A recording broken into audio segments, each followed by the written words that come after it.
Model X in West Auckland, and I'm here with Gary. Hello. Hi. Now, you have a huge collection here of emergency vehicles. Yes, we do. It's probably one of the largest in the country. Now, I just want to know, what actually got you into collecting emergency vehicles? I am actually a retired firefighter, and when I was a young boy I loved building models and collecting model cars, that sort of thing. I built model aircraft and model ships, and later on when I joined the fire service I was just wandering around on my days off, and in a toy store I saw this great big model fire engine. I thought that'd be really cool. I'll go back to building a model, it's a fire engine. So I built that and I put it on my mantelpiece, and I was all very proud of that. A few weeks later I was invited back to my boss's place for dinner. I went into his house and I noticed in his lounge that he had exactly the same model on his mantelpiece.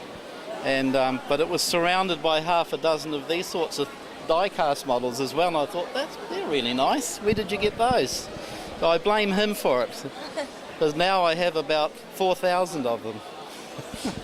Can you tell us a bit about how you got some of these models? Oh, they come from all over the place. Obviously when you get that many, that involves quite a lot of money, but a lot of them have been gifted to me. A lot of them I've found in garage sales and I've restored them. I get them off the internet. When I travel I look for them.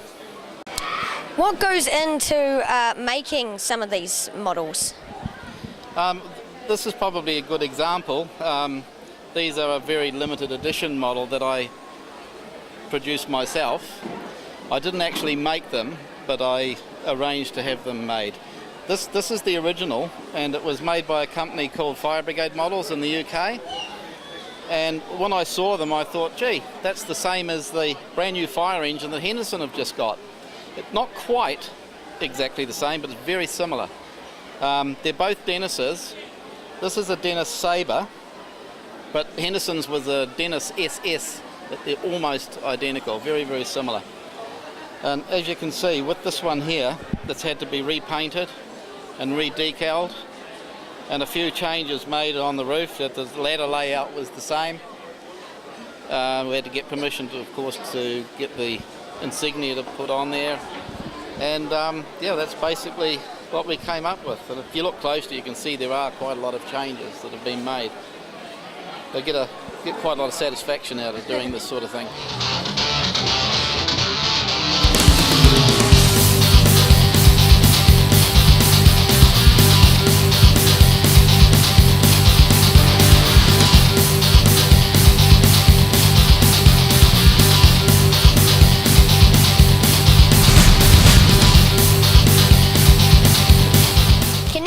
Tell us a bit more about how you got some of these, Meccano? Well, anything that I see that is for sale, if it's the right sort of price, I will buy it. I don't pay a lot of money for it, like a lot of the guys. A lot of the guys will pay thousands of dollars, but not me, I'm afraid. I couldn't afford that. But I mean, this would have come in a batch of stuff that I bought for just a few dollars, in actual fact. This traction engine, for example, was a load of rusty bits and pieces when I first got the bits and pieces for it, which I buffed up on a machine and then sprayed it with a spray bomb. And that's the result, and that's what you can do generally. The red arrows, those were kit sets, which are modern ones. I bought one for a start and decided that I ought to do a flight of 3, so I bought another couple.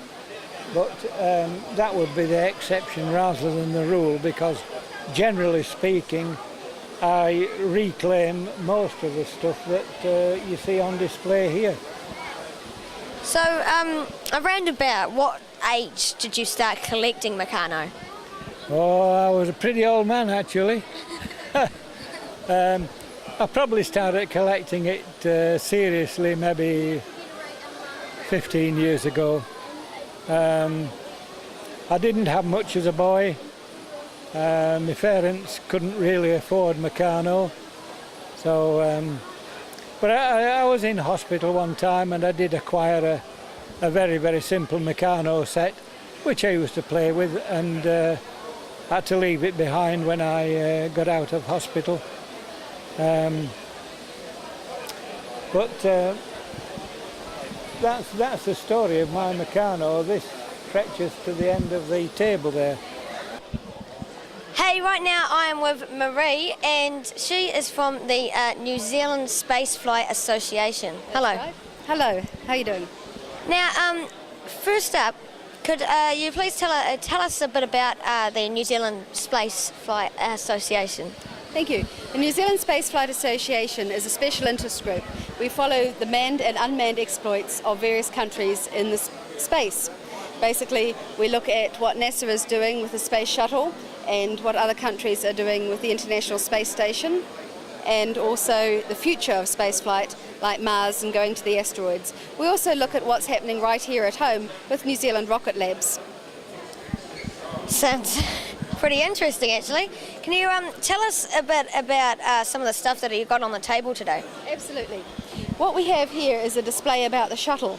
Now, the shuttle's been going for quite a while in America, and it's coming to the end of its operational life. So what we have here is a shot of the original crew. That's John Young and Bob Crippen. And the next two crews that are going up are these two, and they're going up at the end of the year, in September and November. And this is the kind of food they eat.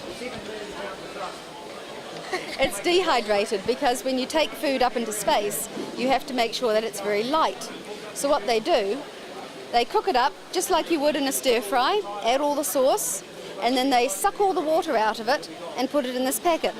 That makes it very light to take up to space. And all they have to do when they take it up to space is add water, shake it about a bit, and they've got a meal ready to eat. So that's what the food is there for. Further along, we have some shots from the Lunar Reconnaissance Orbiter. Now, that is an orbiting probe that went to the moon looking for water. But while it was there, it also took some shots of the lunar landing sites back in the Apollo era, back in the 1960s and 70s. So we've got some shots of those Apollo lunar landing sites. Further on over my right shoulder, you can see that we also have a diorama depicting what the surface of Mars looks like. Now, at the moment, there are 3 rovers up on Mars. The original one, Sojourner, and 2 more, Spirit and Opportunity. At the end of next year, November, December 2011, there's going to be a 4th one, Curiosity. And that one is going to be the size of a Volkswagen car. So the next time you see a Volkswagen car, that's the size of the rover that's going up to Mars.